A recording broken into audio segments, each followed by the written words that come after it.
সবাই জানাবে আজকে মাছের মাথা দিয়ে ফুলকপির রেসিপিটা কেমন হয়েছে। প্রথমে ফুলকপিটা ভালো করে বেছে নিলাম, তারপর একটা কড়াইতে এলাচ, দারচিনি, রসুন বাটা ফার্স্টে, তারপর পেঁয়াজ দিয়ে ভালো করে কষিয়ে নেব। ভালো করে কষিয়ে নেওয়ার পর যতক্ষণ দেখবে কষাবে, যতক্ষণ পেঁয়াজটা একটু লাল লাল ব্রাউন কালার না হচ্ছে ততক্ষণ ভালো করে কষাতে হবে। এই রান্নাটা কিন্তু আমার মামি করেছে, আমার মামি কিন্তু ভীষণ ভালো রান্না করে।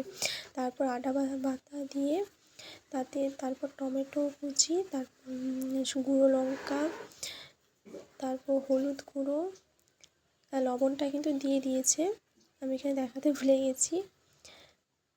তারপর ভালো করে কষিয়ে দিতে হবে। ভালো করে কষার পর হালকা জল দিয়ে যতক্ষণ তেল ছাড়ছে না ততক্ষণ ভালো করে আমরা কষাতে নাড়াতে থাকি।